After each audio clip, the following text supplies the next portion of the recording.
Bismillah, Assalamualaikum warahmatullahi wabarakatuh. Alhamdulillah, selalu saja lisan kita bersyukur dan berterima kasih kepada Allah Subhanahu wa Ta'ala, terutama atas nikmat Islam dan iman. Yang dengan Islam dan iman kita punya panduan hidup. Kita tahu apa tujuan kita ada di muka bumi ini dan kemana arah terakhir target kita itu surga Allah Subhanahu wa Ta'ala. Dan Allah memerintahkan agar kita selalu mempertahankan keislaman dan iman ini sampai kita wafat. Dan pasti setiap orang di antara kita akan wafat dan meninggal dunia. Sebagaimana para nabi-nabi pun melalui dan semua manusia bahkan makhluk melalui hal tersebut. Allah berfirman, "Wala tamutunna illa wa antum muslimun." Dan janganlah kalian sampai meninggal dunia kecuali dalam keadaan Islam. Dan saya yakin, saya pun meninggalkan aktivitas untuk hadir di masjid ini. Teman-teman juga mungkin seperti itu, meluangkan waktunya, serta juga meninggalkan aktivitas yang mungkin bisa dilakukan.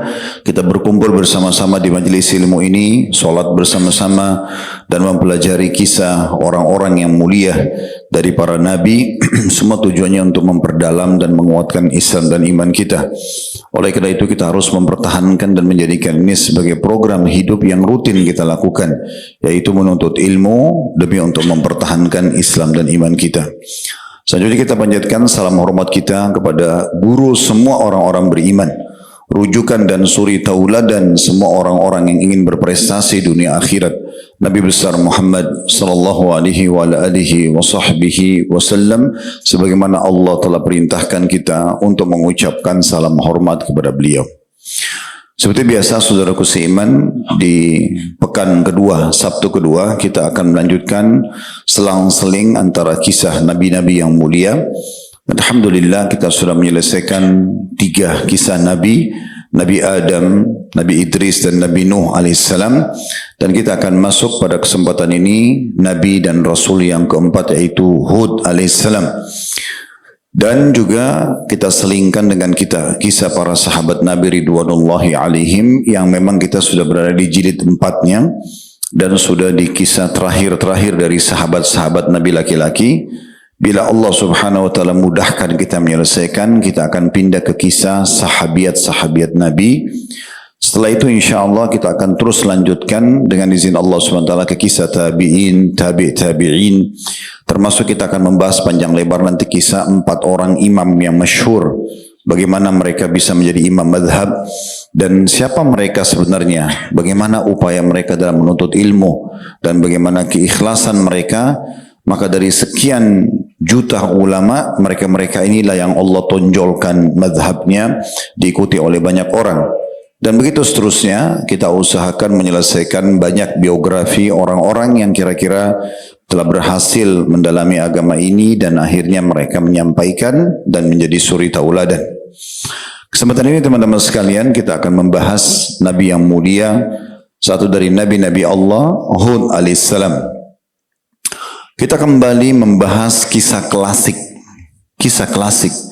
Karena Nabi Hud alaihissalam ini diperkirakan beliau berdakwah kurang lebih antara tahun 2450 sampai 2320 sebelum Masehi. Kalau kita sekarang berada di tahun 2025 ya. Kita sekarang berada di Masehi, mundur dulu 2025 itu berarti 0 Masehinya. Kita mundur lagi 2450 tahun ke belakang. Itulah kisah Hud alaihissalam. Jadi kurang lebih kalau kita gabungkan hampir kisah yang sedang kita bahas ini 5.000 tahun yang lalu. Sebagaimana sudah kita sampaikan juga hal ini tentang kisah Nabi sebelumnya, Nuh alaihissalam. Jauh lebih lama lagi. Karena Hud ini adalah cucu kesekiannya Nabi Nuh alaihissalam. Sebagaimana nasabnya, kalau yang pegang bukunya tentu di awal kisah Nabi Hud alaihissalam di halaman 163, sebelumnya itu disebutkan tentang nasabnya. Beliau adalah Hud bin Abdullah bin Rabah bin Al-Khulud bin Ad bin Aush ya, bin Iram dan bin Sam bin Nuh. Jadi kalau kita lihat jalurnya itu jauh sekali.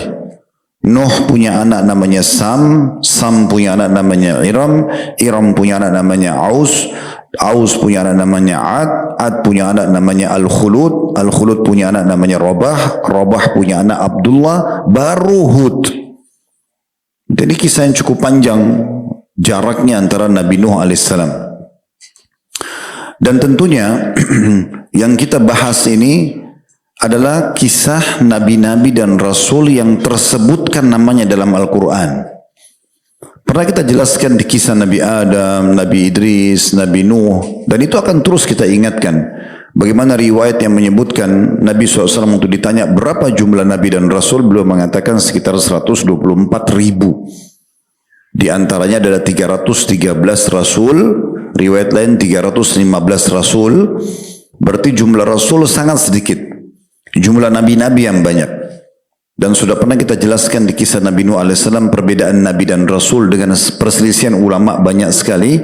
Tapi yang kami pilih pendapat adalah nabi adalah seseorang yang Allah utus tidak membawa syariat baru, hanya menyambung estafet nabi dan rasul sebelumnya secara syariat, hukum-hukum. Kalau tujuan dakwanya sama semua, mendakwakan pada tauhid dan memperkenalkan Allah subhanahu wa ta'ala.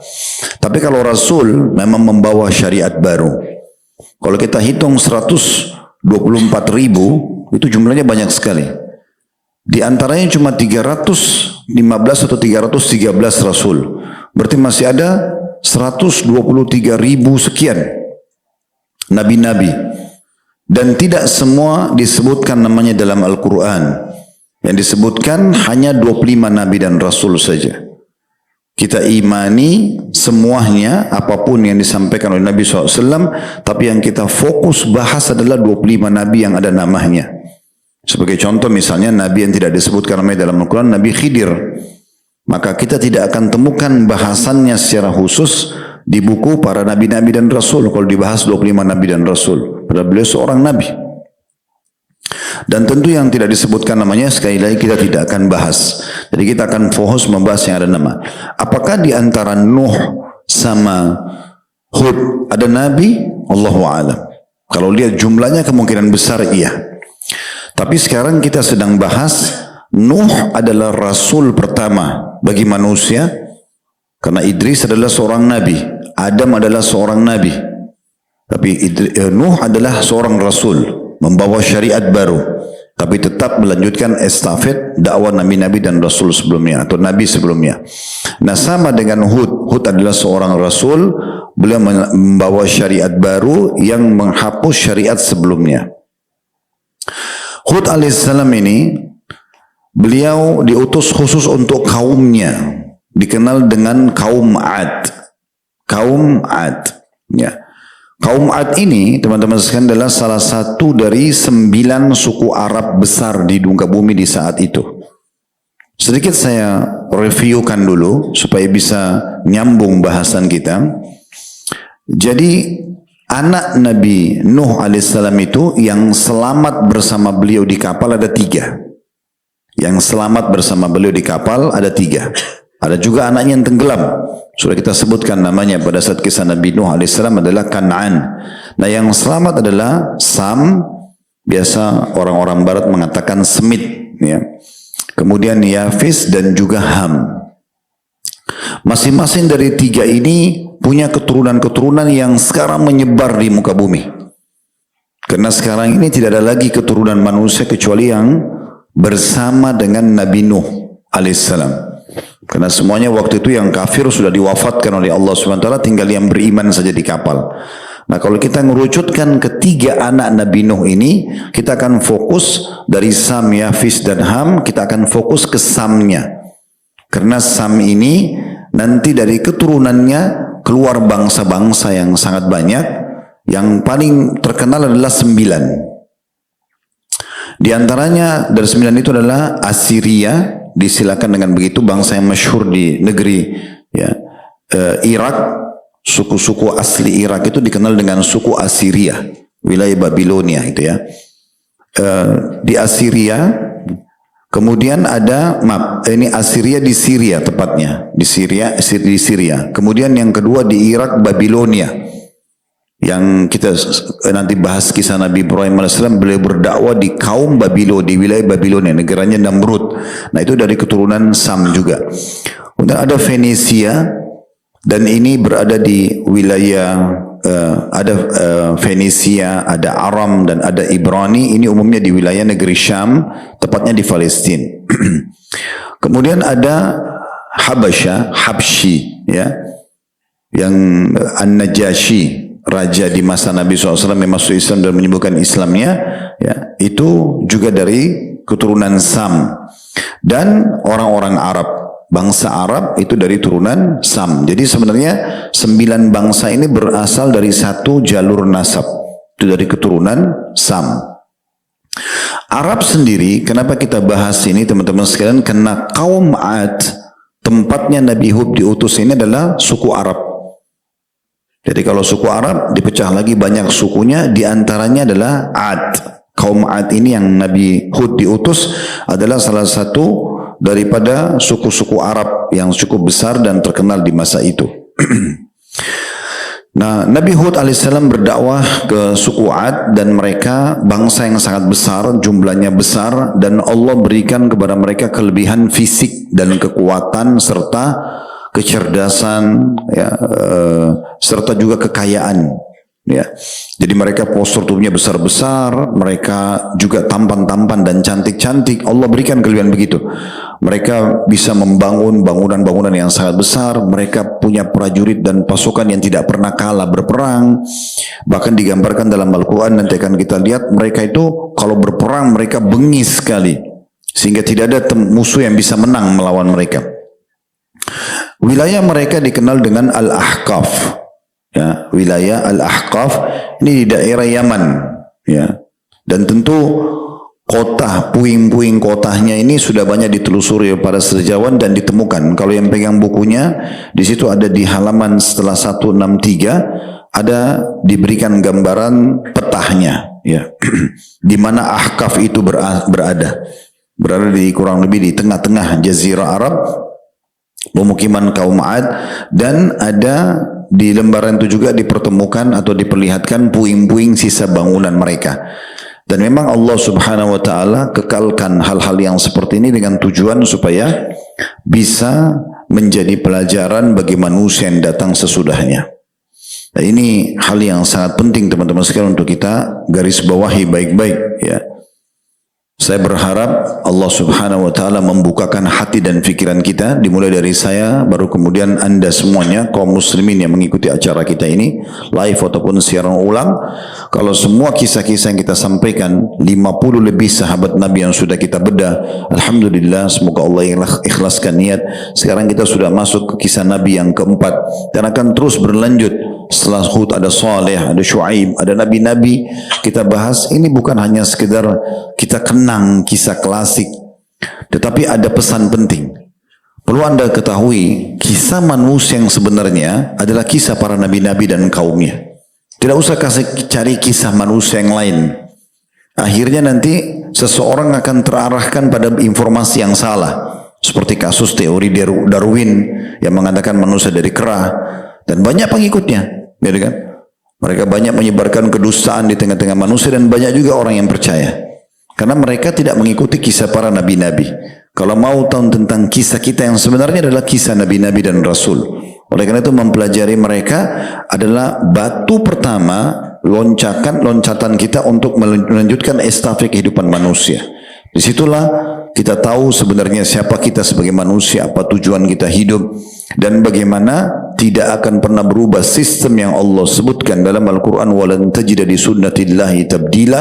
Kalian tidak akan pernah mendapatkan perubahan dari sistem yang sudah Allah buat, yang mengikuti nabi-nabi dan rasul, beriman, selamat di dunia dan selamat di akhirat. Kita menjadi pengikut para nabi dan rasul akan sama, atau orang yang membangkang, durhaka, binasalah mereka. Nah, di sini di antara pelajaran yang kita ambil dari kisah Nabi Nuh sebelumnya dan Nabi Hud ini, kisah bagaimana Allah selamatkan orang-orang yang beriman bersama nabi-nabi yang mulia ini, dan Allah binasakan orang-orang yang kafir, dan tidak akan pernah berubah sistem itu.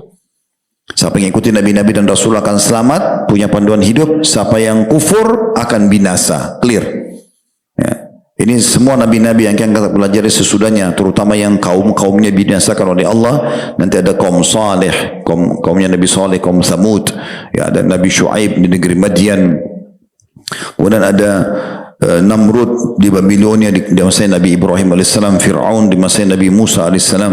Semua ini teman-teman sekalian harus menjadi sebuah ibrah dan pelajaran, bahwasanya kita harus mengambil pelajaran dan menjadikan kisah para nabi-nabi dan rasul adalah tolok ukur pertama keselamatan dan kisah yang sebenarnya dari manusia itu. Teman-teman sekalian, kaum Ad sudah kita sebutkan dari bangsa Arab, dan Arab sendiri itu berarti pengembara. Karena dasarnya orang-orang Arab itu suka, awalnya mereka tinggal di padang pasir dan mereka suka mengembara, pindah-pindah tempat. Ya, itu asalnya, sehingga keluarlah istilah Arab itu sendiri. Nabi Hud sendiri berasal dari suku Ad, berarti beliau dari turunan Arab. Ya, dan mereka tinggal di bukit-bukit pasir yang terletak di Yaman antara Oman dan Hadramaut. Ya. Tadi saya bilang kalau menjelaskan petahnya mungkin lebih baik teman-teman kalau punya bukunya, maka itu terlihat lebih jelas di petah yang digambarkan oleh penulis di sini. Dan daerah ini lebih mengerucut lagi, ya, wilayah kaum Ad berada di sebuah tepi di dekat laut yang bernama Ash-Shahar. Dan lembah yang mereka sering berkumpul dikenal dengan nama Lembah Mugith, ya. Inilah tempat di mana mereka dibinasakan oleh Allah Subhanahu wa ta'ala. Kemudian mereka ini digambarkan dalam Al-Quran, salah satu kegemaran mereka adalah membangun tiang-tiang yang besar, building-building yang besar. Bahkan uniknya Allah Subhanahu wa ta'ala menyebutkan belum pernah ada dibangun bangunan seperti itu. Ya.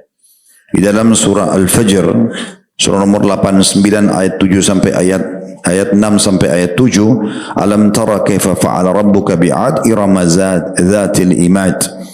Tidaklah hai Muhammad engkau memperhatikan bagaimana Rabbmu berbuat kepada kaum Ad, yaitu penduduk ibu kota Ad atau ibu kota Iram, penduduk negeri Iram, ibu kota kaum Ad, yang mempunyai bangunan-bangunan yang tinggi.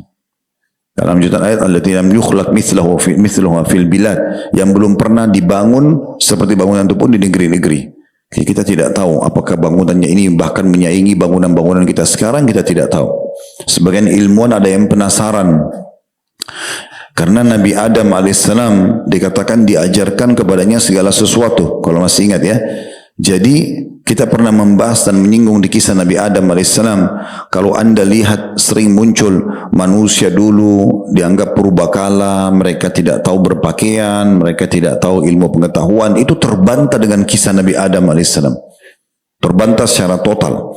Bahwasanya Nabi Adam Allah ajarkan segala sesuatunya sehingga tahu bahasa, tahu bangunan, tahu segala sesuatunya. Jadi manusia turun di muka bumi ini sudah faham semua.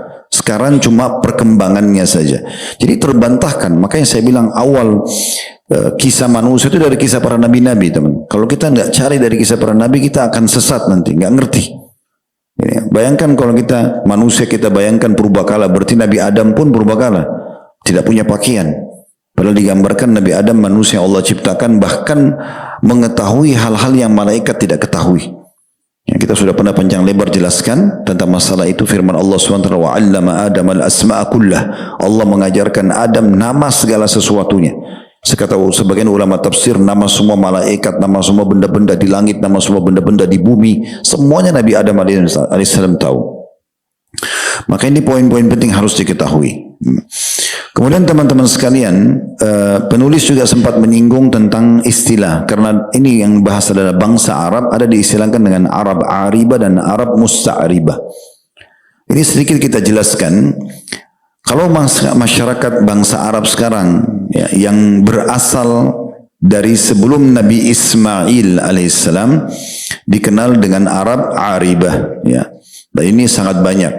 Di antaranya kisah yang sangat masyhur tentang kaum Ad ini sendiri. Dan kaum Thamud yang akan kita bahas nanti pertemuan selanjutnya, kaumnya Nabi Saleh, itu juga bangsa Arab. Dua-duanya Allah binasakan. Ada suku Jurhum yang keluar dari Yaman, nanti kita ceritakan di kisah Ibrahim alaihissalam, lalu membentuk komunitas masyarakat Mekah bersama Ibrahim, bersama Hajar dan Ismail alaihissalam. Dan ada Judais, ada Amim, ada Madyan, ada Jasim, ada Qahtan, ada Bani Yaqtan dan lain-lain. Ini semuanya dikenal dengan bangsa-bangsa Aribah, ya, bangsa Arab asli mereka itu ya. Kemudian masyarakat yang datang dari keturunan Ismail alaihissalam dikenal dengan Arab Musta'ribah. Tadinya Nabi Ismail alaihissalam bukan orang Arab, tapi karena beliau menikah dengan anak kepala suku Jurhum, suku Arab asli yang keluar dari Yaman, kemudian beliau berbahasa Arab, maka keluarlah istilah Arab Musta'ribah. Jadi orang-orang yang terarabkan karena pernikahan, karena bahasa. Nah seperti itulah. Nah ini semua diistilahkan dengan bangsa Arab. Kita nggak banyak bahas tentang masalah itu. Ini sedikit informasi saya. Karena kalau kita ingin bahas rentetan sejarah Arab ini panjang sekali. Tapi yang kita bahas sekarang adalah merucut kepada Nabi Hud alaihissalam yang dari keturunan suku Ad. Dan Ad ini yang didakwahi dan mereka adalah turunan salah satu dari suku-suku Arab yang dasarnya datang dari Sam, anaknya Nabi Nuh alaihissalam. Baik, yang paling baik dan paling tepat untuk kita bahas tentang kisah Nabi-Nabi ini, apalagi kisah klasik, kita bicara kisah tentang 5.000 tahun yang lalu, maka kita membahas apa yang disampaikan dan paling benar dari Al-Quran. Dan buku yang kita pilih ini sengaja karena ini mengeluarkan sahih dari kisah Nabi-Nabi. Kami sama sekali tidak merekomendasikan kepada umat Islam untuk membaca semua buku tentang kisah Nabi-Nabi. Karena cukup banyak kisah-kisah khurafat, kebohongan yang diangkat, terutama dinukil dari kisah-kisah Israiliyat, dari Bani Israel. Makanya kalau kita temukan Ibnu Katsir rahimahullah dalam buku ini, mengangkat ayat-ayat Al-Quran dan tafsir para ulama, serta menguatkan dengan hadis-hadis yang sahih saja. Sehingga kita hanya mengambil dan menukil kisah-kisah yang benar dan cukup kita ambil ibrah dan pelajaran. Karena kita bukan sedang diminta kembali ke kisah itu, zaman itu, tapi bagaimana kita mengambil pelajaran, oh pernah terjadi begini, supaya jangan kita ulangi kesalahan yang sama, atau kita ikuti dan mendukung kebenaran yang sudah ada di masa itu. Al-Quran menggambarkan kisah Nabi Hud banyak sekali. Dan begitu dengan kaum Ad. Di antaranya kita akan mulai membaca dulu dalam surah Hud sendiri. Ada surah dalam Al-Quran di mana Allah namakan surah Hud, surah nomor 11. Di ayat 50 sampai ayat 60-nya. Ya. Tapi kalau di buku ini memang sebenarnya dimulai dari kisah, diceritakan dari kisah surah Al-A'raf. Tapi saya mendahulukan surah Hud dulu. Kalau yang pegang bukunya di halaman 168 sampai 169. Nanti akan kita kembali ke lembaran sebelumnya membahas surah Al-A'raf. Surah Hud, surah nomor 11. Ya, ayat 50 dan 60. Dan ini menandakan pentingnya untuk mempelajari kisah Nabi Hud sampai Allah namakan satu surah Al-Quran dengan nama beliau.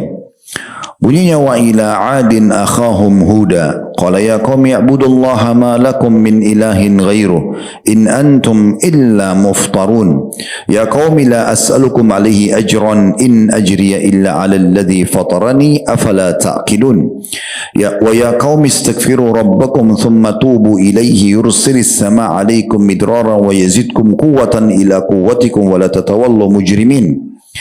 قالوا يا هود ما جئتنا ببينة وما نحن بتاركي آلهتنا عن قولك وما نحن لك بمؤمنين إن نقول إلا اعتراك بعد آلهتنا بسوء قال إني أشهد الله واشهد أني بريء مما تشركون من دونه فكيدوني جميعا ثم لا تنظرون إني توكلت على الله ربي وربكم ما من دابة إلا هو آخذ بناصيتها إن ربي على صراط مستقيم فإن تولوا فقد أبلغتكم ما أرسلت به إليكم ويستخلف ربي قوما غيركم ولا تضروه شيئا إن rabbi ala kulli syai'in hafidh wa lamma jaa amruna najjayna hudan walladzina amanu ma'ahu birahmatin minna wa najjaynahum min adzabin ghalidh wa tilka 'ad jahadu bi ayati rabbihim wa 'asaw rusulahu wattaba'u amra kulli jabbarin 'anid wa utbi'u fi hadhihi dunya la'natan wa yawmal qiyamah ala inna 'adan kafaru rabbahum ala bu'dan li'adin qaumi Hud. Terjemahannya, dan kepada kaum 'Ad. Semua yang baca Quran disuruh oleh Allah mengenang kisah ini, mengambil pelajarannya. Kalau tidak, enggak mungkin Allah sebutkan dalam Al-Quran. Dan kenanglah, pelajarilah, renungilah. Ya, kaum 'Ad kami telah utus saudara mereka yang bernama Hud. Maksudnya satu suku. Ya. Dia berkata, Hud berkata, wahai kaumku, sembahlah Allah. Tidak ada ilah bagimu selain dia. Selama ini kamu hanyalah mengada-ngada. Kenapa? Karena kaum 'Ad ini adalah kaum umat manusia yang pertama mendatangkan lagi sesembahan berhala setelah dihancurkannya kaum Nuh. Kita tahu kisah Nabi Nuh yang lalu, kita pernah sampaikan, Allah binasakan mereka karena mereka terus menyembah berhala. Ya. Mereka sembah berhala dan mereka minta pertahankan. Mereka turun-temurun menyampaikan untuk tidak meninggalkan sembahan tersebut sampai Nabi Nuh mendakwai mereka 950 tahun. Beberapa generasi berjalan dalam tauhid, tapi kembali kaum 'Ad menyembah lagi berhala. Ini menandakan teman-teman sekalian sangat tepat apa yang Nabi Ibrahim alaihissalam berdoa berkata kepada Allah, Rabbi innahunna adlalna katsiran minan nas. Ya Allah, sesungguhnya berhala ini benar-benar digunakan oleh syaitan untuk menyesatkan banyak manusia. Awalnya seni, awalnya karena suka, lama-lama berubah jadi sesembahan. Itu yang terjadi. Dan Allah binasakan semua orang-orang yang menyembah berhala di masa Nabi Nuh, yang selamat cuma beberapa orang di kapal saja. Tapi terulang lagi. Kaum 'Ad kembali lagi mengikuti bisikan syaitan dengan alasan seni, mengukir-ungkir patung, kemudian mulailah mereka sembah dan mereka kultus. Nah, terulang lagi itu. Dikatakan, wahai kaumku, kalian hanya mengada-ngada. Patung ini nggak bisa ngomong, kalian yang ukir, kalian yang warnahin, kalian yang pikul ke tempat yang kalian mau sembah, dan kalau rusak kalian yang perbaikin. Wahai kaumku, aku tidak meminta imbalan kepadamu atas seruanku ini. Jangan sembah berhala-berhala ini. Dan aku tidak perlu dibayar. Ingatkan aja, ada Tuhan kalian Allah. Ingat kisah-kisah Nabi sebelum, ada Nuh, ada Idris, ada Nabi Adam. Kita harus mentauhidkan Allah gitu. Imbalanku nanti dengan aku sampaikan hanyalah dari Allah yang telah menciptakanku. Tidakkah kamu mengerti? Dan Hud berkata lagi, wahai kaumku, mohonlah ampun kepada Rabbmu dan bertobatlah kepadanya dari sembahan-sembahan berhala. Niscaya dia dengan kalian tobat dan mentauhidkannya akan menurunkan hujan yang sangat deras. Terjemahan letter-letternya hujan deras. Makna tafsirnya adalah dengan turunnya hujan, di sini deras bukan yang membinasakan, tetapi hujan yang terus-menerus turun dalam makna memenuhi kebutuhan lalu berhenti setelah musimnya selesai. Sehingga hujan di sini adalah hujan rahmat yang dimaksud. Karena dengan turunnya hujan, manusia hidup, tumbuh-tumbuhan hidup, ya hewan-hewan hidup, gitu ya. Dan dia juga akan menambahkan kekuatan di atas kekuatanmu. Nah, salah satu ciri Nabi kaum 'Ad ini Allah berikan kekuatan fisik. Dan janganlah kamu berpaling menjadi orang yang berdosa. Mereka kaum 'Ad berkata, wahai Hud, engkau tidak mendatangkan suatu bukti yang nyata kepada kami, dan kami tidak akan meninggalkan sesembahan kami karena perkataanmu, dan kami tidak akan mempercayaimu. Kami hanya mengatakan bahwa sebagian sesembahan kami telah menimpahkan penyakit gila atas dirimu. Dan subhanallah, inilah kebiasaan orang-orang yang memang dasarnya bukan mau mencerna penyampaian dan kebenaran, tetapi bagaimana mereka melakukan penolakan dari awal.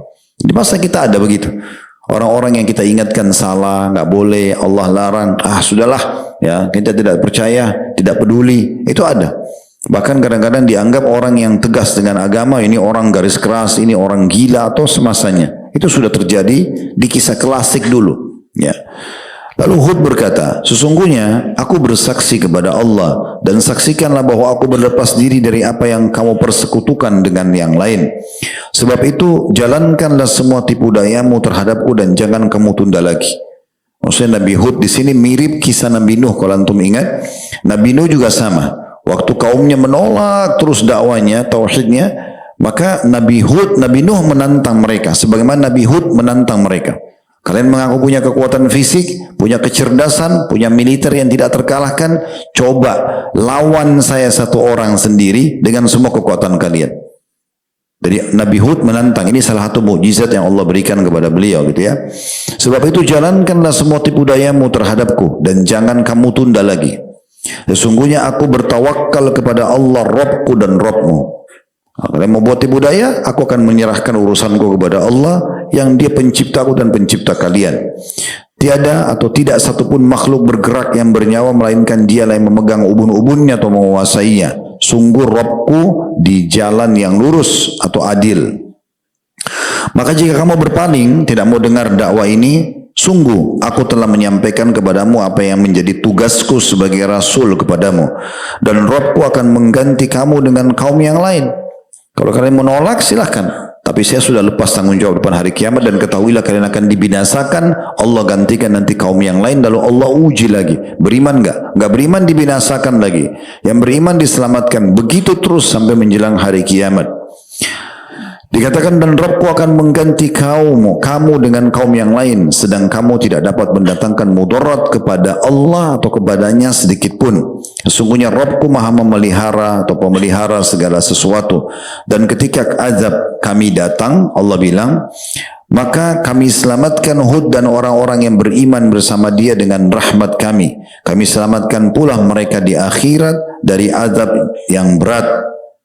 Orang yang beriman di dunia selamat dari siksaan, diberi penuhi semua kebutuhannya, di akhirat juga akan selamat.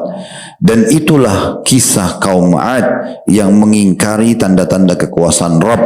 Mereka mendurhakai rasul-rasulnya dan menuruti perintah semua penguasa yang sewenang-wenang lagi durhaka. Dan mereka selalu diikuti dengan laknat di dunia, begitu pula di hari kiamat. Ingatlah kaum 'Ad itu ingkar kepada Rabb mereka, sungguh binasalah kaum 'Ad umatnya Hud. Jadi maksudnya di sini Allah SWT ingatkan jangan sampai terjerumus pada kesalahan yang sama, menyekutukan Allah Subhanahu Wa Taala. Nah, sekarang banyak dai-dai kita yang terus mengingatkan jangan buat syirik, jangan minta-minta ke kuburan, jangan pakai jimat, jangan ke dukun. Syirik ini dosa yang membinasakan umat-umat sebelum kita. Jadi masih banyak orang membangkang. Mereka siap tanggung sendiri konsekuensinya. Ya. Kemudian kita mundur ke surah Al-A'raf, surah nomor 7 ayat 65 sampai 72, juga menceritakan kisah tentang Nabi Hud alaihissalam. Tadi saya pilih surah Hud terlebih dahulu, surah nomor 11. Kita lewatkan surah nomor 7 karena saya ingin memilih dan memuliakan nama beliau. Karena beliau sallallahu alaihi wasallam memang disebutkan namanya dalam Al-Quran. Tidak semua nabi-nabi dalam Al-Quran disebutkan namanya ya. Kita tahu cuma ada beberapa nabi ya. Dimulai dari Nabi Yunus alaihissalam di surah nomor 10 misalnya. Terus Hud ini surah nomor 11. Kemudian ada surah Yusuf ya. Kemudian ada surah Ibrahim. Ini berentet semua nih surah-surahnya. Setelah itu baru Allah Subhanahu Wa Taala pindah ke surah Al-Anbiya, kisah nabi-nabi secara global, dan terakhir di surah nomor 47 baru Allah SWT sebutkan nama Nabi Muhammad sebagai surah. Jadi tidak semua, berarti menandakan ada pesan yang lebih penting yang harus atau yang lebih penting dibandingkan kisah nabi-nabi yang lain berhubungan dengan nama nabi-nabi yang disebutkan ini. Dalam surah Al-A'raf surah nomor 7 ayat 65 sampai 72 berbunyi Allah berfirman dan kekal abadi dalam Al-Quran, wa ila 'adin akhahum huda qala ya qaumi ibudullaha ma lakum min ilahin ghairu afala tattaqun qala al-mala'u alladhina kafaru min qaumi inna lanaraka fi safahati wa inna lanadhunnuka minal kadhibin qala ya qaumi laysa bi safahatun walakinni rasulun min rabbil alamin uballighukum risalati rabbi wa ana lakum nasihun amin aw ajibtum an ja'akum ja'akum dzikrum min rabbikum ala rajulin minkum liyunzirakum wadhkuru id ja'alakum khulafa'a min ba'di qaumi nuhin wa zadakum fil khalqi basta wadhkuru ala Allahi la'allakum tuflihun qalu ajitana lina'budallaha wahda wa nadhara ma kana ya'budu aba'una fa'tina bima ta'iduna in kunta minas sadiqin qala qad waqa'a 'alaykum min rabbikum rijsun wa ghadab atujadilunani fi asma'in sammaytumuha antum wa aba'ukum ma nazzalallahu biha min sultan fantadhiru inni ma'akum minal muntadhirin fanjaynahu walladhina ma'ahu birahmatin minna wa qata'na dabira alladhina kadzabu biayatina wa ma kanu mu'minin. Terjemahannya Allah mengatakan, dan kepada kaum Ad kami utus Hud, saudara mereka sendiri. Ini sudah 2 kali Allah ulangi. Kenapa di sini ada penyebutan saudara mereka sendiri? Karena nanti kita kalau rentet terus kisah para nabi-nabi dan rasul, ada nabi-nabi dan rasul yang bukan diutus dari kaumnya. Sebagai contoh kisah Nabi Yunus, nanti kita akan bahas insya Allah. Nabi Yunus diutus di satu wilayah namanya Nainawa, dan Nabi Yunus bukan dari orang Nainawa, bukan dari suku itu, dari negeri lain diutus. Nah kalau yang dari negeri yang sama, Allah menyebutkan begitu, saudara mereka. Saudara mereka, maksudnya mereka harusnya sudah lebih kenal Nabi itu. Hud berkata, wahai kaumku, sembahlah Allah, tidak ada ilah sembahan bagimu selain Dia, maka mengapa kamu tidak bertakwa? Kenapa masih bergantung pada selain Allah dan berhala-berhala itu? Pemuka-pemuka orang-orang yang kafir dari kaumnya berkata, sungguhnya kami memandang kamu benar-benar kurang waras dan kami kira kamu termasuk orang-orang yang berdusta. Jadi justru orang yang menyampaikan kebenaran seperti Hud dianggap orang gila, orang pendusta, orang yang disakiti oleh Tuhan-Tuhan mereka, yang dikutuk gitu ya. Hud berkata, wahai kaumku, bukan aku orang yang berdusta. Mengatakan, wahai kaumku, bukan aku orang yang kurang waras, tapi aku adalah seorang rasul dari Rabb semesta alam. Sini penting ambil pelajaran teman-teman. Setiap orang menyampaikan kepada kita sebuah informasi, kita cerna. Kalau itu benar, tidak perlu kita perhatikan paras wajahnya, fisiknya, jabatannya. Benar kita ambil. Kalau salah kita tinggalkan. Setampan dan secantik apapun dan setinggi apapun jabatan seseorang, tapi kalau yang disampaikan kebatilan dan tolok ukur itu hak atau batil adalah agama Allah Subhanahu wa taala, maka kita tolak kebatilan itu. Ya, jadi kita tidak perlu melihat siapa yang menyampaikan, tapi apa yang disampaikan. Makanya Nabi Hud mengatakan itu. Aku ini bukan orang kurang waras, cuma mengingatkan kalian nggak boleh sembah-sembah berhala ini gitu ya. Tapi aku adalah seorang rasul dari Rabb semesta alam. Aku menyampaikan kepadamu amanah Rabbku dan pemberi nasihat yang terpercaya kepada kamu. Makna terpercaya kata sebagian ulama tafsir, kalian tahu nasabku, kalian tahu bagaimana selama aku hidup aku adalah orang yang jujur. Dan semua nabi-nabi dan rasul itu memang adalah orang yang paling tampan, sempurna secara fisik, dan juga orang yang paling benar jalur nasabnya, paling mulia di sisi kaumnya gitu ya, dan juga orang-orang yang punya kemampuan ya. Mampu maksudnya bukan orang yang susah hidupnya sehingga dianggap dia perlu untuk dicurigai, mungkin mengaku nabi untuk mencari harta misalnya. Dan herankah kamu, kata Allah, bahwa ada peringatan yang datang dari Rabbmu melalui seorang laki-laki dari kalanganmu sendiri untuk memberikan peringatan kepadamu? Ingatlah ketika Dia Allah menjadikan kamu, wahai kaum Ad, sebagai khalifah-khalifah setelah kaum Nuh. Maksudnya kalian menjadi orang-orang yang punya kedudukan di muka bumi, dan Dia lebihkan kamu dalam kekuatan tubuh dan keperawakan. Ini yang dikatakan oleh para ulama tafsir, fisiknya kekar-kekar, besar-besar, tampan-tampan dan cantik-cantik. Keperawakan juga diberikan kelebihan. Maka ingatlah akan nikmat-nikmat Allah agar kamu beruntung. Nah di sini juga ada pelajaran penting ya. Banyak orang kadang-kadang kalau ditampan atau cantik, ini selalu diarahkan ke maksiat. Seakan-akan orang kalau baik, hadir di taklim, tampan atau cantik itu sayang gitu. Ya. Pernah dengar nggak itu? Kenapa takut-takut ngomong? Sayang banget nggak jadi artis. Ya, anaknya cantik dan gagah, kenapa nggak diiklankan aja gitu? Jadi bukan malah disuruh tutup aurat, bukan malah disuruh hafal Quran. Jadi aneh. Kalau saya tersinggung dengan itu ya. Masa di taklim harus yang jelek-jelek saja gitu kan? Semua orang boleh hadir, ya. Karena memang fisik nggak dilihat. Kita kan nggak bisa milih ya. Kan kita lahir ya udah begini Allah ciptakan. Kalau penilaiannya itu karena fisik, itu luar biasa. Abu Lahab itu digambarkan orangnya putih, gagah, pipinya sampai ada kemerah-merahan. Karena dia satu keturunan sama Nabi, pamannya Nabi. Tapi nggak ada manfaatnya ketampanan itu. Seorang sahabat pernah digebukin oleh orang-orang kafir Quraisy, lalu dia mengatakan, saya melihat ada orang yang datang dari kejauhan dengan wibawa, bajunya bersih, tampan, putih, gagah, mengagumkan lagi menuju ke saya. Saya pikir dia ini orang kena wibawanya akan bantu saya, ternyata dia adalah Abu Lahab. Ya. Dia malah menyuruh nambah siksaan. Tidak ada manfaatnya. Tidak ada manfaatnya. Ya. Maka ingatlah teman-teman sekalian, Allah tidak melihat fisik kita. Dan Nabi SAW sudah ingatkan, Inna Allah la yanduru ila suwarikum wa ajsamikum walakin yanduru ila qulubikum wa amalikum. Allah enggak pernah menilai wajah kalian dan fisik kalian. Tapi Allah akan lihat hati dan amal kalian. Itu penilaiannya.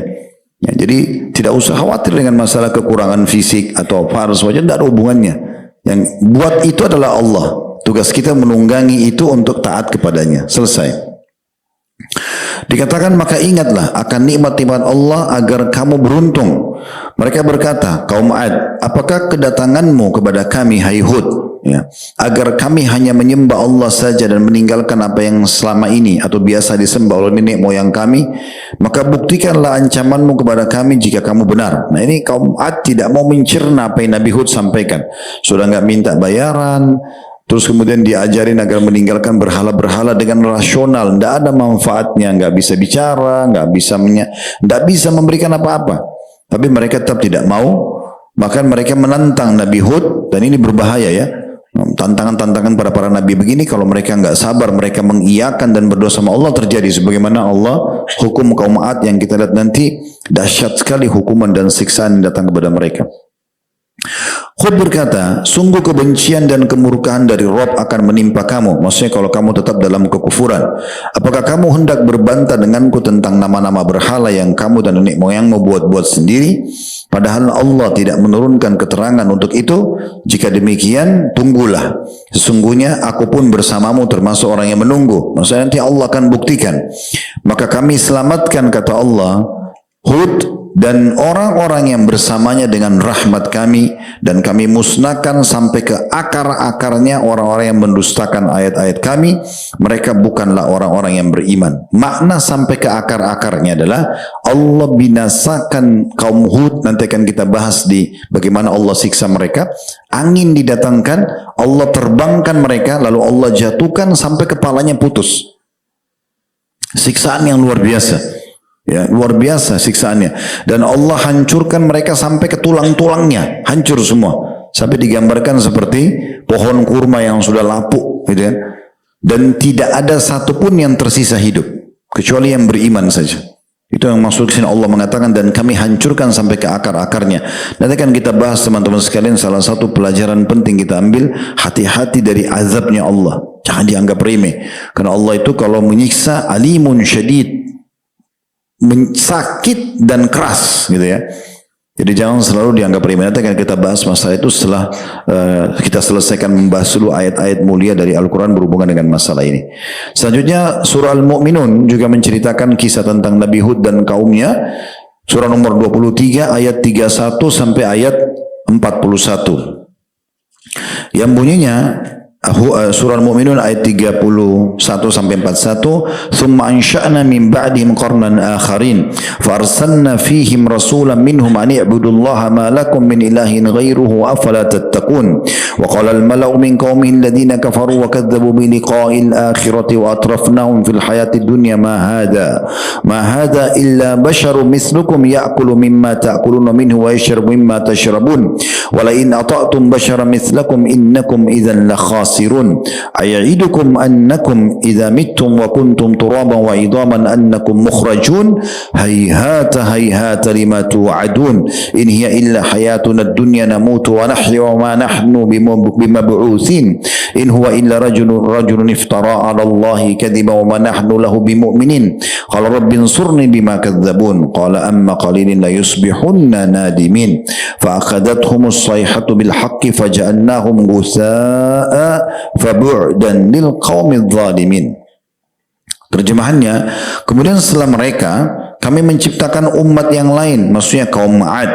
Ini setelah kaumnya Nabi Nuh, ya. Lalu kami utus kepada mereka seorang rasul, maksudnya Hud, dari kalangan mereka sendiri yang berkata, sembahlah Allah, tidak ada Tuhan yang berhak disembah bagimu selain Dia, maka mengapa kamu tidak bertakwa kepadanya, maksudnya tunduk dan patuh. Dan berkatalah para pemuka orang kafir dari kaumnya dan yang mendustakan pertemuan hari akhirat, serta mereka yang telah kami beri kemewahan dan kesenangan dalam kehidupan dunia. Ini berarti menandakan memang Allah berikan mereka selain fisik, harta, ilmu, kekuatan militer, semuanya berkumpul pada mereka. Allah gambarkan kemewahan dan kesenangan dalam kehidupan dunia. Orang ini, mereka berkata tentang Nabi Hud, orang ini Hud tidak lain hanyalah manusia seperti kamu, dia makan apa yang kamu makan dan dia minum apa yang kamu minum. Dan sungguh jika kamu mentaati manusia seperti kamu, niscaya kamu ada masuk atau termasuk orang yang rugi. Adakah dia menjanjikan kepada kamu bahwa apabila kamu telah mati dan menjadi tanah dan tulang belulang, sesungguhnya kamu akan dikeluarkan dari kubur? Ya, dakwah semua nabi-nabi. Ada hari kebangkitan, ada hari kiamat, ada hari pembalasan. Maka mereka mengatakan jauh sekali dari kebenaran apa yang diancamkan kepada kamu. Ini pemuka-pemuka kaum Ad berkata kepada kaumnya, kehidupan itu tidak lain hanyalah kehidupan kita di dunia saja. Di sanalah kita mati dan juga hidup dan tidak akan dibangkitkan lagi. Dia tidak lain, Hud itu hanyalah seorang laki-laki yang mengada-ngada kebohongan terhadap Allah dan kita tidak akan mempercayainya. Hud berkata, ya Rabbku, tolonglah aku karena mereka mendustakan aku. Lalu dia Allah berfirman, tidak lama lagi mereka pasti akan menyesal.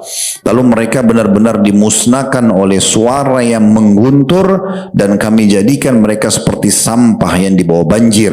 Maka binasalah bagi orang-orang yang zalim. Nanti kita bahas susunan ayat-ayat tentang masalah jenis-jenis siksaannya, ya. Jadi ada yang menjelaskan tentang angin, ada yang menjelaskan suara mengguntur di sini, ya. Lalu ada yang ayat mengatakan mereka dijadikan seperti sampah yang dibawa banjir, ada yang mengatakan mereka seperti pohon kurma yang sudah lapuk. Semua ini karena kata ulama tafsir penggabungan semuanya. Udah angin kencang, suara mengguntur, ya. Kemudian mereka jadi sampah, mereka jadi pohon seperti kurma yang lapuk, kemudian mereka menjadi sampah yang seperti tidak ada nilainya. Ini surah Al-Mu'minun. Kemudian juga diangkat oleh penulis surah Asy-Syu'ara, surah nomor 26 ayat 123 sampai 135, masih kisah Nabi Hud alaihissalam. Tentunya dia sebenarnya bersambung sampai 140, ya. Tapi di sini penerbit membagi dua. 123 sampai 135 dulu berbunyi, kazzabat 'adunil mursalin idh qala lahum akhuhum hudun ala tattaqun inni lakum rasulun amin fattaqullaha wa ati'un wa ma as'alukum alayhi min ajrin ajriya illa 'ala rabbil alamin atabnuna bikulli ri'in ayatan ta'bathun wa tattakhiduna masani'a la'allakum takhludun wa idza batashtum jabbarin fattaqullaha wa ati'un wattaqul ladzi amaddakum bima ta'lamun amaddakum bi an'ami wa banina wa jannati wa uyun inni akhafu alaikum adaba yaumin azim. Kaum Ad telah mendustakan para rasul ketika saudara mereka Hud berkata kepada mereka, mengapa kamu tidak bertakwa, tidak beriman dan tunduk kepada Allah? Sungguh aku ini seorang rasul kepercayaan yang diutus kepadamu. Karena itu bertakwalah kepada Allah dan taatlah kepadaku. Dan aku tidak akan meminta imbalan kepadamu atas ajakanku ini. Imbalanku hanyalah dari Rabb seluruh alam.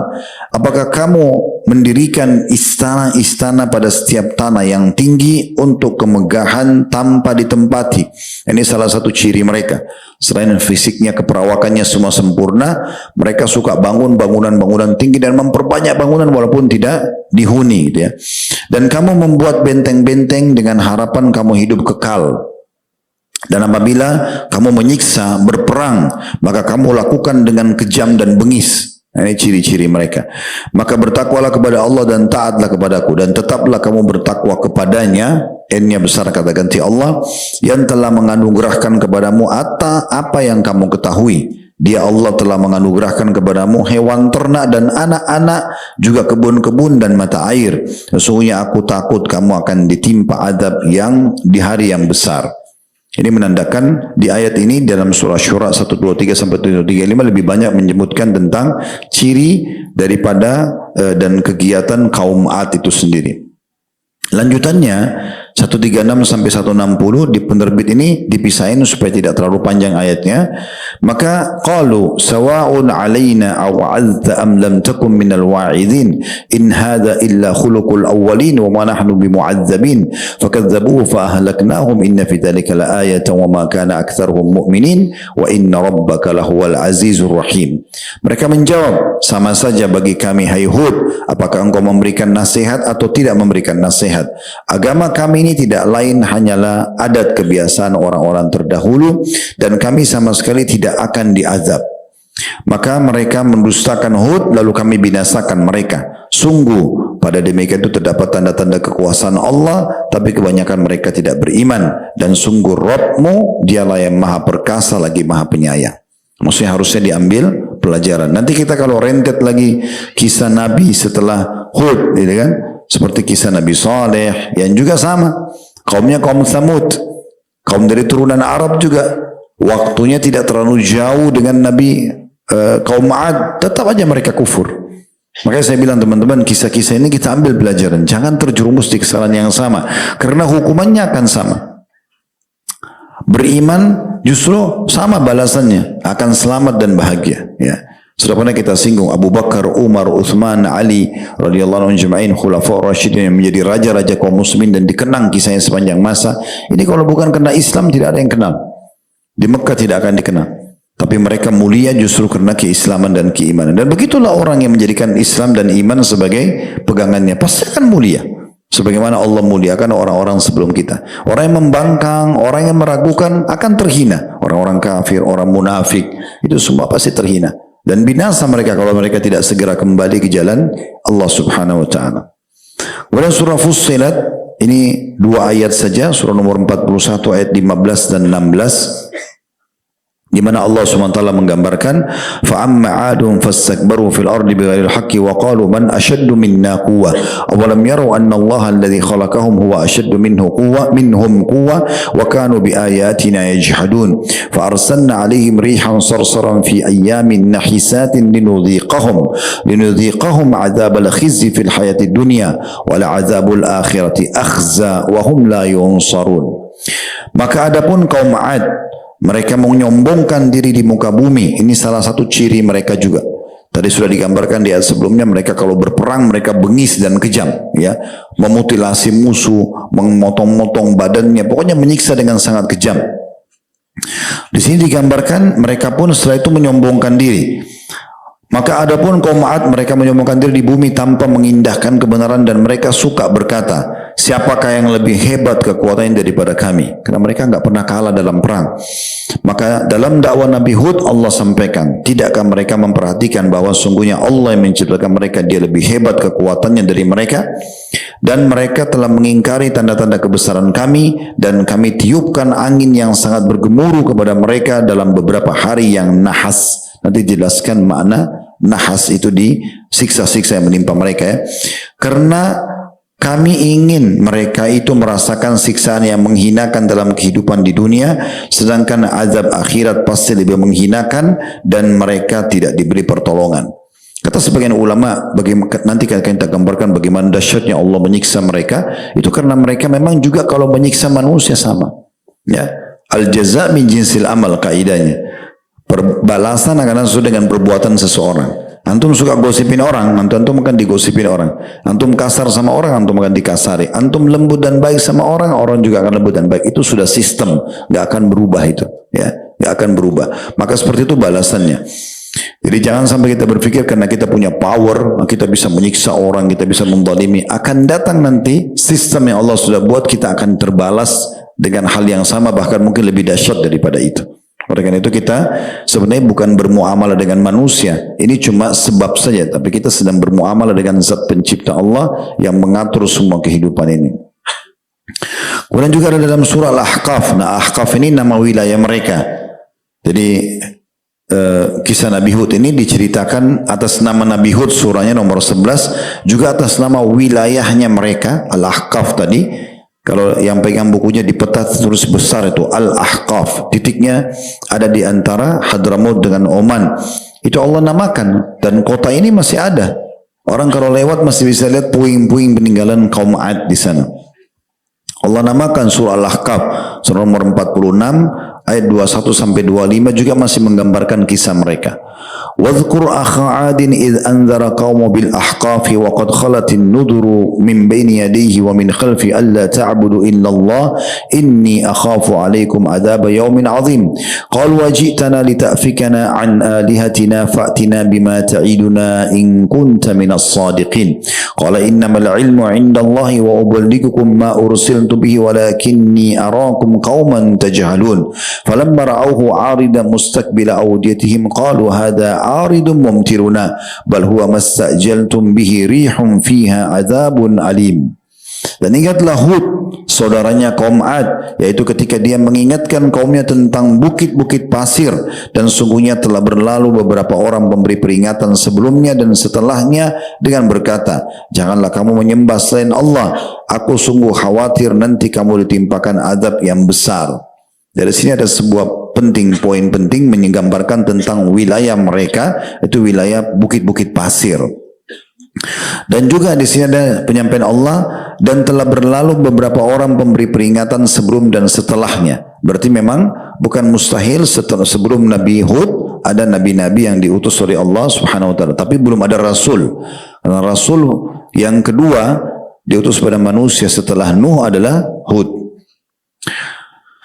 Nabi Hud berkata, janganlah kamu menyembah selain Allah, aku sungguh khawatir nanti kamu ditimpa azab pada hari yang besar. Lalu mereka kaum Ad berkata, apakah engkau datang kepada kami untuk memalingkan kami dari penyembahan Tuhan-Tuhan kami?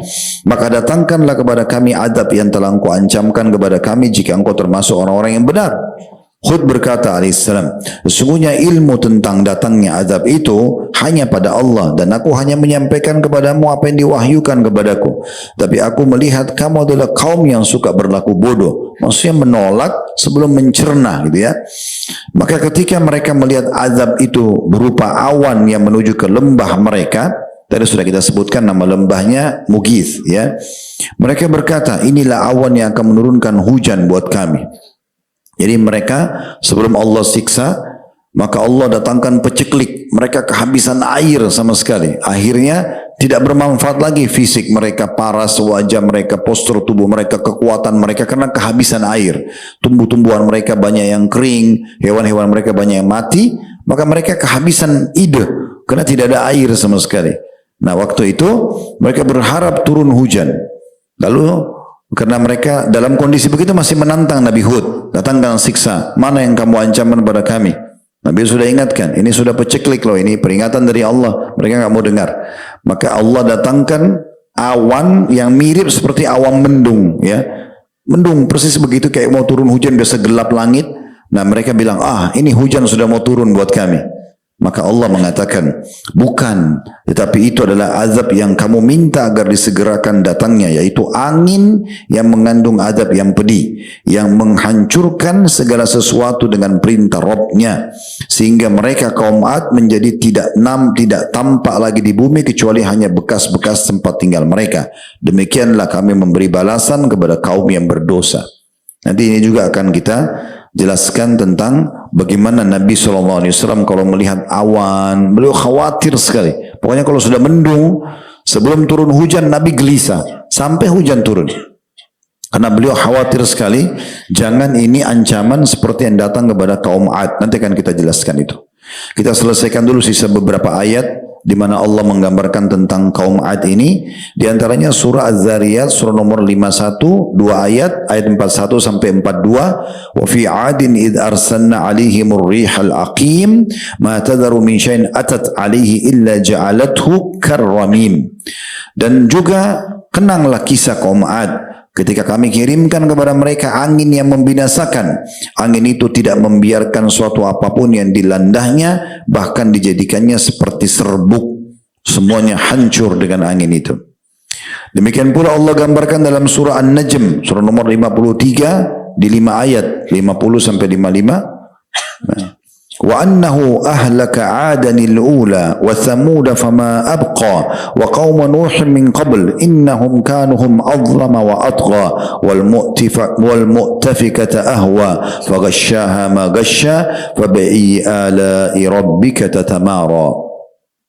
Artinya dan sungguhnya dialah Allah yang telah membinasakan kaum Ad dahulu kala dan kaum Samud. Nanti ini kita bahas di kaum Nabi Saleh. Tidak seorang pun yang ditinggalkannya hidup. Allah tidak meninggalkan mereka. Dan juga kaum Nuh sebelumnya. Sungguh mereka adalah orang-orang yang paling zalim dan durhaka. Dan prahara angin telah meruntuhkan negeri kaum Lut. Nanti akan kita bahas Nabi Lut juga. Lalu menimbuni negeri itu sebagai azab dengan puing-puing yang menimpahnya. Maka terhadap nikmat Rabb manakah yang masih kamu ragukan? Maksudnya setelah Islam dan iman, apalagi yang kalian lakukan? Nunggu juga dibinasakan seperti kaum-kaum ini? Nanti kita akan bahas di kisahnya kaum Nabi Lut ya. Di masa sekarang kaum LGBT ini banyak membahasakan itu.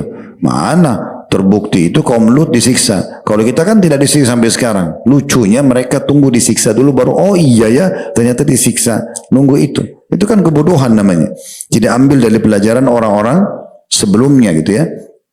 Sama dengan orang yang terus maksiat, khamr, narkotika, zina atau apa saja. Nggak ada kok, saya sehat-sehat, saya nggak disiksa. Lucu, nunggu disiksa dulu baru akuin. Itu kebodohan namanya. Saya minum ini makan itu nggak sakit kok. Masa nunggu sakit dulu baru ngakuin? Sudah diingatkan orang yang cerdas, datang peringatan, oh ya ini berarti nggak boleh. Ya udah, gunakan akal sehatnya. Sudah jangan dimakan, jangan dilakukan dan jangan seterusnya. Itu akan aman. Kemudian selanjutnya dalam surah Al-Qamar, surah nomor 54 ayat 18 dan 22, Allah berfirman, "Kadzabat 'adun fa kaifa kana 'adzabi wa nudhur inna arsalna 'alaihim rihan sarsaran fi yawmin nahsin mustamir tanzi'u an-nasa ka'annahum a'jazu nakhlin munqa'ir fa kaifa kana 'adzabi wa nudhur wa laqad yassarna al-Qur'ana lidh-dhikri fa hal min muddakir." Kaum Mu'ad telah mendustakan, maka betapa dahsyatnya azabku kata Allah dan peringatanku. Sesungguhnya kami telah menghembuskan angin yang sangat kencang kepada mereka pada hari nahas yang terus menerus, yang membuat manusia bergelimpangan. Mereka bagikan pohon-pohon kurma yang tumbang dengan akar-akarnya. Maka betapa dahsyatnya azabku dan peringatanku, dan sungguh telah kami mudahkan Al-Quran untuk peringatan. Maka adakah orang yang mau mengambil pelajaran? Kemudian surah Al-Haqqah, surah nomor 69 ayat 6 sampai ayat 8. Wa amma 'adun fa uhliku birihin sarsarin 'atiyah sakhkharaha 'alaihim sab'a layalin wa thamaniyata ayyamin husuman fatara al-qauma fiha sar'a fatara al-qauma fiha sar'a ka'annahum 'ajazu nakhlin khawiyah fahal tara lahum min baqiyah. Sedangkan kaum 'Ad mereka telah dibinasakan dengan angin topan yang sangat dingin. Allah menimpakan angin itu kepada mereka selama 7 malam 8 hari terus menerus. Dan ini kurang lebih terjemahan sebagian ulama tentang makna nahas ya tadi itu. Jadi dia 7 malam berturut-turut dan 7 malam 8 hari terus menerus. Maka kamu melihat kaum 'Ad pada waktu itu mati bergelimpangan seperti batang-batang pohon kurma yang telah kosong atau lapuk. Maka adakah kamu melihat seorang pun yang masih tersisa di antara mereka? Tanda tanya, orang segala mencerna dengan akalnya. Tentu sudah tidak ada karena binasa semuanya. Kemudian surah Al-Fajr, surah nomor 89 ayat 6 sampai ayat 14. Ini yang terakhir diangkat oleh penulis berhubungan dengan kisah kaum 'Ad dan Hud alaihi salam. Surah Al-Fajr surah nomor 89 ayat 6 sampai 14 berbunyi, alam tara kaifa fa'ala rabbuka bi'ad irama dhatil imad allati lam yukhlaq mithluha fil bilad wa thamud alladhina jabu as-sakhra bil wad wa fir'auna dhil awtad alladhina taghaw fil bilad fa aktharu fiha al-fasad fa sabba 'alaihim rabbuka sawta 'adzab inna rabbaka labil mirsad. Tidakkah kamu hai Muhammad memperhatikan bagaimana Rabbmu berbuat kepada kaum 'Ad, yaitu penduduk negeri Iram, ibu kotanya kaum 'Ad, yang mempunyai bangunan-bangunan yang tinggi yang belum pernah dibangun suatu kota seperti itu di negeri-negeri lain. Dan terhadap kaum Samud yang memotong batu-batu besar di lembah, dan terhadap Fir'aun yang mempunyai pasak-pasak atau bangunan besar yang membuat sewenang-wenang dalam negeri. Lalu mereka banyak berbuat kerusakan dalam negeri itu, maka itu Rabbmu menimpakan cemeti azab kepada mereka. Sungguh Rabbmu benar-benar mengawasi. Ini potongan ayat terakhir teman-teman, selalu jadikan pegangan ya. Inna rabbaka labil mirsad. Sungguhnya Tuhanmu selalu mengawasimu. Antum kalau lagi ibadah, ada bisikan syaitan mau riya, Allah mirsad, sangat mengawasi. Allah tahu. Mau berbuat dosa, inna rabbaka labil mirsad. Allah selalu melihat dan mengawasi. Maka harus hati-hati sekali. Kata penulis tentunya, adapun kisah kaum Ad yang merupakan kaum Hud ini juga disebutkan dalam surah Taubah, Ibrahim, Al-Furqan, Al-Ankabut, Shad dan juga Qaf. Surah Qaf. Ini masih banyak berarti ayat-ayat yang belum dibahas, tapi ini sudah mewakili dari apa yang harus kita ketahui tentang kaum Ad dan Nabi Hud alaihissalam. Kemudian ada poin selanjutnya dikatakan bahwasanya kaum Ad adalah kaum yang pertama kali menyembah berhala setelah terjadinya peristiwa angin topan Nabi Nuh. Ya. Nah ini yang menyebabkan Allah SWT sangat murka sama mereka karena mereka kembali menyembah berhala lagi. Mereka menyekutukan Allah Subhanahu wa taala dan kita tahu ini dosa yang paling Allah benci, ya, menyekutukan Allah Subhanahu wa taala dengan sesuatu. Dan Allah Subhanahu wa taala menyebutkan dalam surah Al-A'raf tadi ayat 69, ya, aw ajibtum an ja'akum dzikrun min rabbikum ala rajulin minkum liyunzirakum wadhkuru id ja'alakum khulafa min ba'di qaumin wa zadakum fil khalqi basta, ya. Jadi dan berherankah kamu datang peringatan dari Rabbmu melalui seorang laki-laki dari kamu sendiri untuk memberikan peringatan kepadamu. Ingatlah ketika dia menjadikan kamu sebagai khalifah-khalifah setelah kaum Nuh dan dia lebihkan kepadamu dalam kekuatan fisik, tubuh dan juga keperawakan sampai akhir ayat. Intinya mereka adalah kaum yang pertama menyembah berhala dan ini yang menyebutkan Allah Subhanahu wa taala murka pada mereka. Kemudian teman-teman sekalian, bagi yang pegang buku ada lembaran dari 176 sampai 193 itu memang saya lewatkan karena itu kembali Ibnu Katsir rahimahullah mulai merincikan terjemahan ayat-ayat yang tadi kita baca. Berikut beliau mengaitkan satu sama yang lain dan ini tadi kurang lebih sudah saya coba simpulkan dan bahasakan pada saat kita terjemahkan ayat-ayat tadi. Jadi ini kita lewatkan. Kita akan masuk insya Allah kepada lanjutannya gitu ya. Dan kita akan masuk di sini teman-teman sekalian tentang masalah di poin selanjutnya kebinasaan kaum Ad dan turunnya malapetaka kepada mereka. Ibnu Katsir rahimahullah beranjak membahas tentang masalah surah Al-Ahqaf surah nomor 46 ayat 24 yang tadi surah sempat kita baca, yaitu falamma ra'awhu 'aridan mustaqbila awdiyatihim qalu hadza 'aridun mumtiruna bal huwa mastajaltum bihi rihum fiha 'adzabun alim. Maka ketika mereka melihat azab itu berupa awan yang menuju lembah-lembah mereka, mereka sempat berkata, inilah awan yang akan menurunkan hujan untuk kami. Maka Allah mengatakan bukan, tapi itu adalah azab yang kamu minta agar disegerakan datangnya angin yang mengandung azab yang pedih. Kata Ibnu Katsir rahimahullah, inilah awal mula ditimpahkan azab kepada mereka setelah sebelumnya berada dalam kekeringan dan kegersangan. Jadi biasanya Allah SWT itu untuk menyadarkan satu kaum, dikirim dulu seorang Nabi dan Rasul, sampaikan, yang beriman ya sudah aman.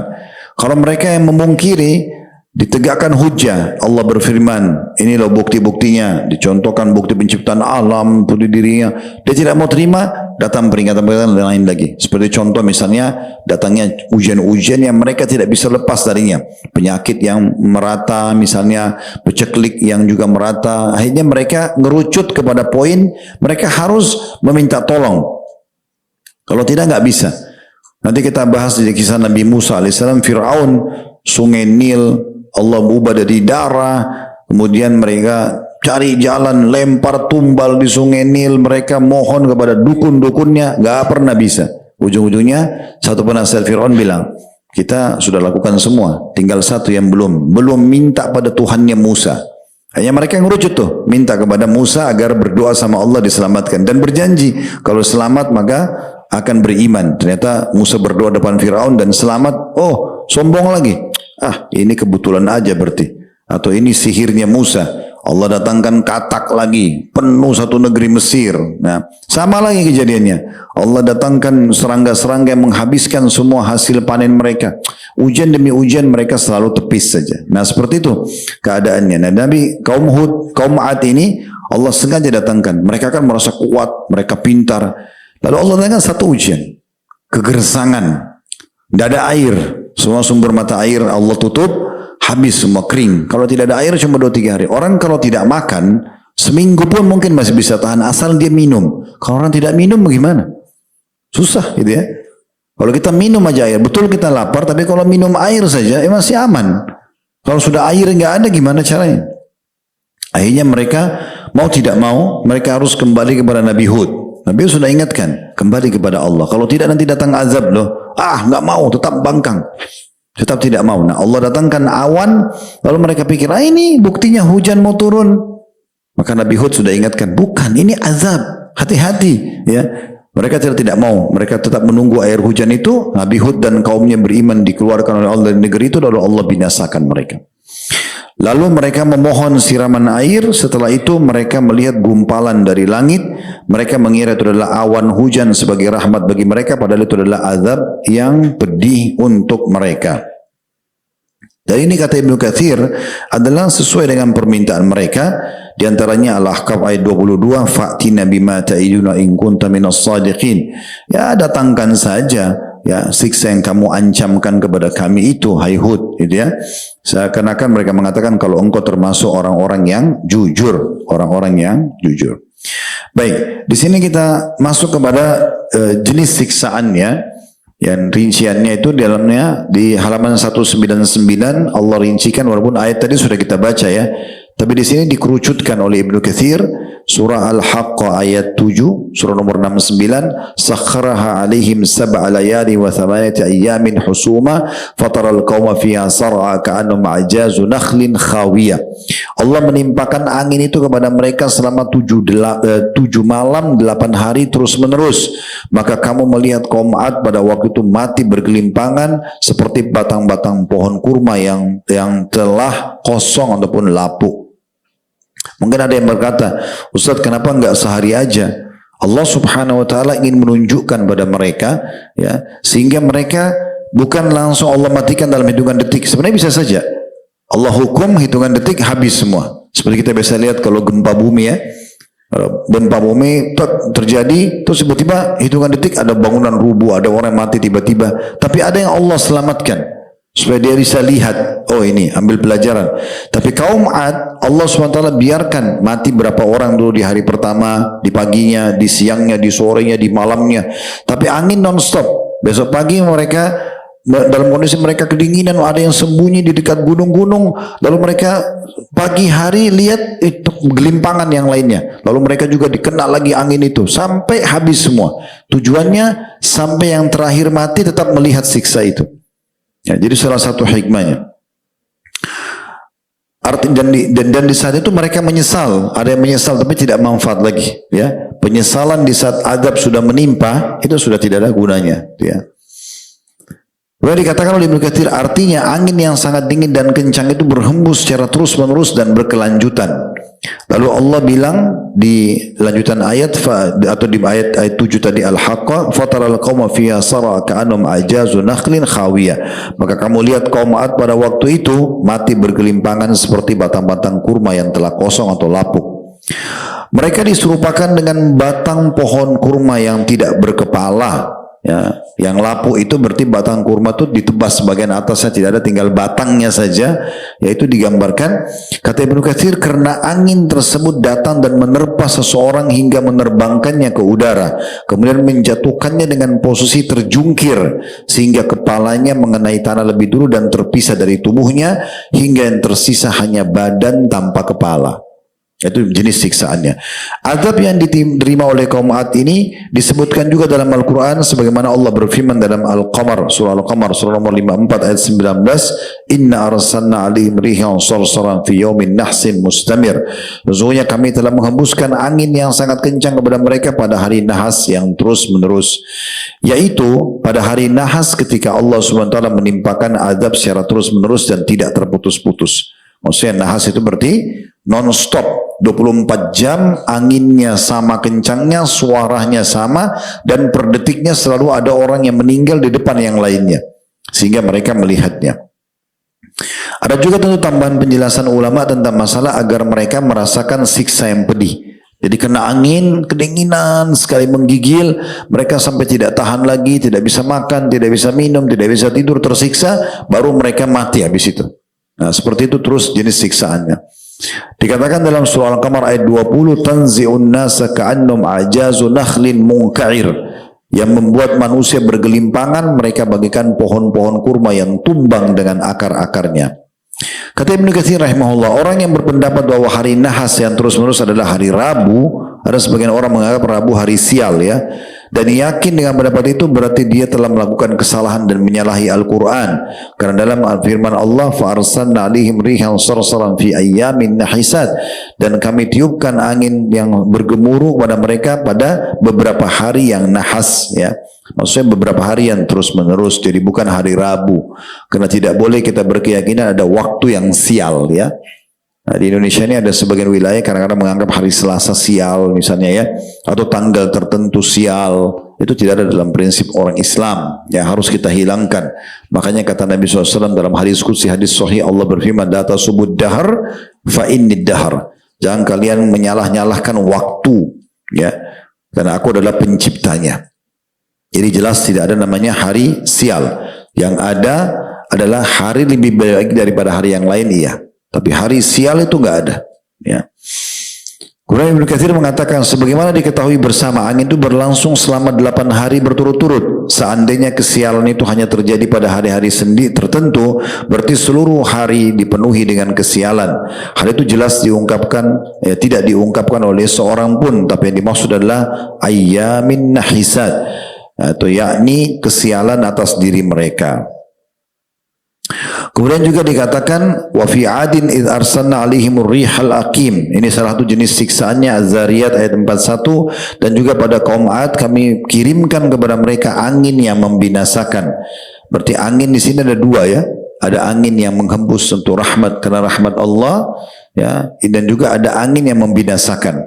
Maksudnya angin, kata Ibnu Katsir, yang tidak mendatangkan kebaikan sama sekali. Karena ia tidak membawa awan maupun menerbangkan serbuk sari pada suatu pohon, tapi adalah angin yang mandul yang tidak membawa kebaikan sama sekali. Oleh karena itu Allah mengatakan dalam Az-Zariyat 42, "Ma tadharu min syai'in atat alaihi illa ja'alathu karramim." Angin itu tidak membiarkan satupun yang dilandahnya, bahkan dijadikannya seperti serbuk. Yakni seperti, kata Ibnu Katsir, hancur berantakan, tidak kekal, dan tidak memberikan manfaat sama sekali. Di dalam Sahihain, Nabi SAW bersabda dari hadis Ibnu Abbas, "Nusirtu bis saba wa uhlikat 'adum bid dabur." Aku ditolong dengan angin timur, sedangkan kaum 'Ad dibinasakan dengan angin barat. Kalau maknanya seperti apa, Allahu a'lam, karena di sini Ibnu Katsir juga tidak rincikan, tapi Nabi SAW menjelaskan di sini kalau memang kaum 'Ad dihancurkan dengan angin yang Allah ciptakan untuk menyiksa, disilakan dengan ad-dabur gitu ya. Kemudian juga Ibnu Katsir masih menjelaskan Al-Ahqaf ayat 21, zahir daripada ayat yang maksud kaum 'Ad dalam ayat ini adalah kaum 'Ad yang pertama, karena nanti ada turunan-turunan Arab juga yang masih menggunakan istilah 'Ad, tapi bukan mereka yang dimaksud. Karena kaum 'Ad yang pertama mereka sudah dibinasakan semua oleh Allah Subhanahu wa taala. Tentu setelahnya di sini cukup banyak Ibnu Katsir coba lagi menghubungkan tentang masalah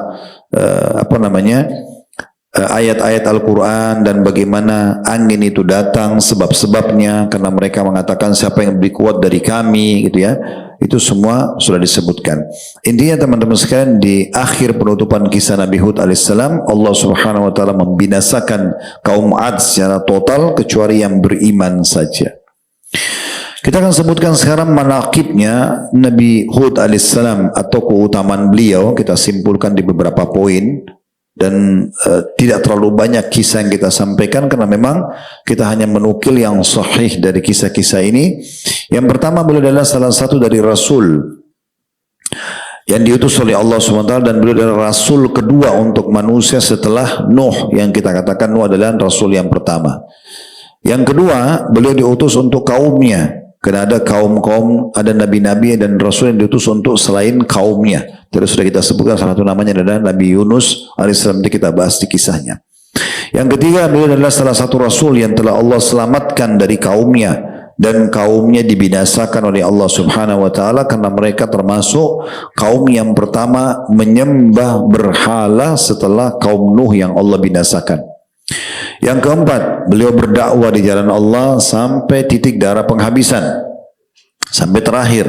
Ya, dan ini adalah harusnya merupakan menjadi prinsip setiap muslim, mereka berdakwah di agama Allah ini sampai meninggal dunia atau sampai penutupan keputusan terakhir gitu ya. Yang kelima yang terakhir adalah Allah selamatkan dia dari kaumnya dan juga orang-orang beriman ya. Karena kaum mesti diselamatkan sini ada dua, diselamatkan dari makar mereka. Jadi makar mereka tidak sampai kepada Nabi Hud alaihissalam, dan kita juga tahu nanti akan kita terus bahas nabi-nabi sesudahnya. Hampir semua nabi-nabi itu tidak ada yang terkena makar nabinya, makar kaumnya, kecuali yang Allah izinkan. Seperti yang Allah izinkan Nabi Yahya alaihissalam nanti kita bahas itu dibunuh oleh kaumnya dari Bani Israel ya, tapi memang Allah yang menakdirkan itu sebagai ujian buat beliau, nanti akan dibahas di waktunya sendiri.